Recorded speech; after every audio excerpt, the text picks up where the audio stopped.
Determinant हम लोग शुरू कर चुके हैं और डिटरमिनेंट में आपको बेसिक्स आपको पता चल चुके हैं, हम लोग डिफाइन कर चुके हैं डिटरमिनेंट को। आप में से जिन लोगों ने भी डिटरमिनेंट को स्टार्ट नहीं किया है तो आप मेरा पहला वीडियो देख लीजिए एक बार और तब फिर आप इस सेकंड वीडियो को देखें। आज हम लोग इसमें डिस्कस करने वाले हैं सेकंड ऑर्डर डिटरमिनेंट्स के बारे में। तो चलिए देर न करके शुरू करते हैं। तो आज का हमारा टॉपिक है सेकंड ऑर्डर डिटरमिनेंट्स।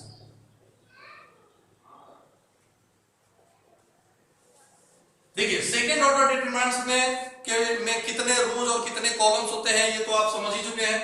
एक सेकंड ऑर्डर डिटरमिनेंट की अगर बात करें तो there will be 2 rows and 2 columns. Okay, these are 2 rows, first row, second row and these are 2 columns। लेकिन केवल इतना ही समझ लेना काफी नहीं है कि सेकंड ऑर्डर डिटरमिनेंट में 2 रोज और 2 कॉलम्स होते हैं। इसके अलावा भी आपको कई सारी और चीजें भी जाननी है। तो आइए जस्ट स्टार्ट करते हैं। अगर आप इस सेकंड ऑर्डर डिटरमिनेंट में सबसे पहली चीज तो मैं आपको बताना चाहूंगा यहाँ पे इसका साइन स्कीम। तो फ्रेंड्स कोई भी डिटरमिनेंट जब आप लेते हैं तो उस डिटरमिनेंट में जितने भी एलिमेंट्स होते हैं, सपोज इसमें 4 एलिमेंट्स हैं, तो उन चारों एलिमेंट्स का अपना अपना प्लेस साइन होता है और उस प्लेस साइन को ध्यान में रखना आपके लिए बहुत जरूरी है। जैसे यहां पर अगर हम बात करें तो प्लेस साइन की अगर बात करें तो ये 4 एलिमेंट्स हमारे पास जो है इनका साइन क्या होता है, तो ये प्लस, ये माइनस, ये प्लस, ये माइनस। प्लस से स्टार्ट करके अल्टरनेट हम लोग माइनस प्लस करते जाएंगे तो सबका साइन हमको पता चल जाएगा।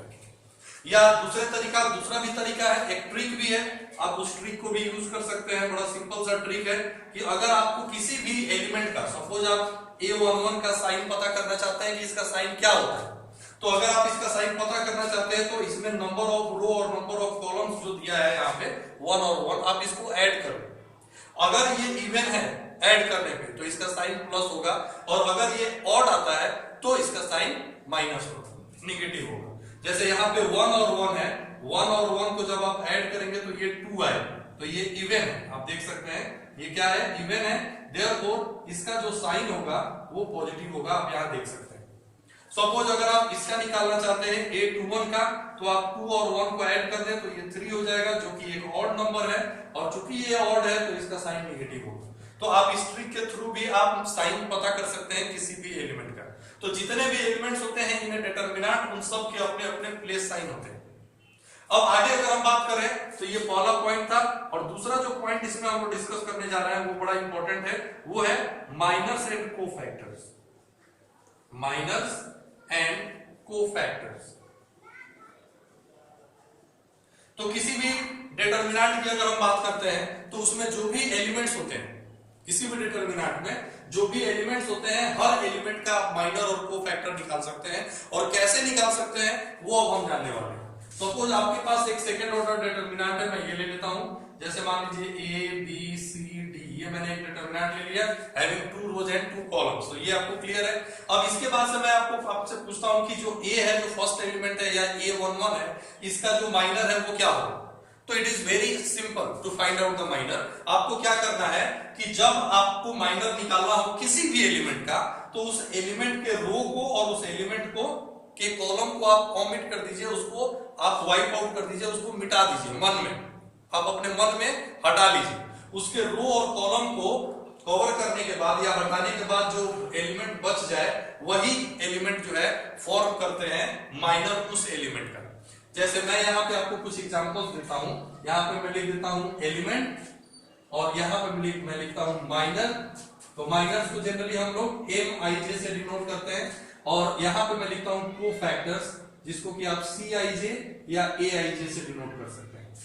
ओके, तो सपोज मैं आपको बताता हूं, पूछता हूं A11 जो फर्स्ट एलिमेंट है, ओके, इसका माइनर क्या होगा। तो फर्स्ट एलिमेंट A है, आप इसके रो और कॉलम को हटा दें तो क्या बचेगा D। तो यहाँ पे जो माइनर होगा वो उसमें सिर्फ एक ही एलिमेंट आएगा D, उसकी वही वैल्यू हो जाएगी।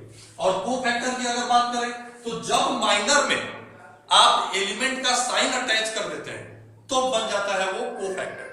किस एलिमेंट का, जो वैल्यू आया है उसका नहीं, जिस एलिमेंट का आप कोफैक्टर निकाल रहे हैं उस एलिमेंट का साइन। अब यहाँ पे जो एलिमेंट हमारे पास है वो A11 है। आप जानते हैं 1 और 1 को ऐड करेंगे 2 आएगा, इसका साइन होगा पॉजिटिव, तो इसका जो कोफैक्टर होगा उसमें आप जो माइनर है उसमें प्लस लगा, तो इसका जो कोफैक्टर होगा वो हो जाएगा प्लस डी, यानी कि इसके माइनर की वैल्यू होगी डी और इसके कोफैक्टर की वैल्यू हो जाएगी प्लस डी। ओके, अब इसके बाद से अगर आप इसका जैसे मान लीजिए कि आप A21 ये एलिमेंट ले लेते हैं, ये थर्ड एलिमेंट, और आप कहते हैं कि इसका माइनर निकालना है, तो इसके कॉलम और इसके रो इसको कवर कर दीजिए, क्या बचा डी, तो इसका जो माइनर होगा वो बी हो जाएगा और इसका जो कोफैक्टर होगा वो हो जाएगा माइनस बी। क्यों? क्योंकि यहाँ पे 2 और 1 को ऐड करेंगे तो ऑड है। तो ये क्लियर हो गया कि आप माइनर कैसे निकालेंगे और कोफैक्टर कैसे निकालेंगे। अगला जो पॉइंट है वो है इवैल्यूएशन, थर्ड पॉइंट इवैल्यूएशन। अब इवैल्यूएशन कैसे करेंगे? तो बड़ा सिंपल है, सपोज आपके पास एक डिटरमिनेंट है 1 2 3 4 और आपको इसको इवैल्यूएट करना है, मींस इसका मान निकालना है। तो अब इसका मान निकालने के लिए मैं आपको बताता हूं कि इसका फॉर्मूला क्या है। यहां पे हमारे पास जो डिटरमिनेंट है A11 A12 A21 A22, आप अगर इसका को इवैल्यूएट करना चाहते हैं तो इवैल्यूएशन के लिए फॉर्मूला आपका होगा A11 into A22 minus A21 into A12, यानी कि आपको एलिमेंट्स को क्या करना है कि in this way first A11 को A22 से गुणा कर देना है, A21 को A12 से गुणा कर देना है और माइनस कर देना है। तो इस तरह से आप इवैल्यूएट कर पाएंगे किसी भी सेकेंड ऑर्डर डिटरमिनेंट को। अब जैसे आप यहाँ पे निकालना चाहते हैं डिटरमिनेंट का वैल्यू या डेल्टा का वैल्यू, तो ये हो जाएगा आप 1 multiplied by 4 minus 3 multiplied by 2, that will be equal to 4 minus 6 will be equal to minus 2. So this will be the value of this determinant. तो आई होप कि ये जो सेकंड ऑर्डर डिटरमिनेंट्स होते हैं इनमें आपको हर चीज क्लियर हो गई, साइन स्कीम पता चल गया, माइनस एंड कोफैक्टर्स कैसे निकालेंगे वो पता चल गया और फाइनली आपने उसको इवैल्यूएट करना सीख लिया। ओके, इस पे कुछ थोड़े बहुत क्वेश्चंस भी आपको मिलेंगे एक्सरसाइज में, तो आप टेक्स्ट बुक जो आपका है एनसीईआरटी आप उसको लेकर के पहले सॉल्व कर लें एंड देन जो भी आपके पास साइड बुक्स हैं उन पे आप काम शुरू करें। तो आई होप कि आपसे क्वेश्चंस बनेंगे और अगर कोई डाउट होता है या कोई परेशानी होती है तो आप मुझे जरूर बताइए। इन द नेक्स्ट वीडियो हम लोग स्टडी करेंगे अबाउट थर्ड ऑर्डर डिटरमिनेंट्स, जो मेन डिटरमिनेंट्स हैं और जिनको डिटेल में आपको स्टडी करना है इन योर सिलेबस। क्वेश्चंस भी आपको उसी से ज्यादा पूछे जाते हैं। तो wait for the third video, तब तक आप लाइक करते रहें, शेयर करते रहें, सब्सक्राइब करें और इस चैनल को ज्यादा से ज्यादा लोगों तक पहुंचाएं। Thanks a lot.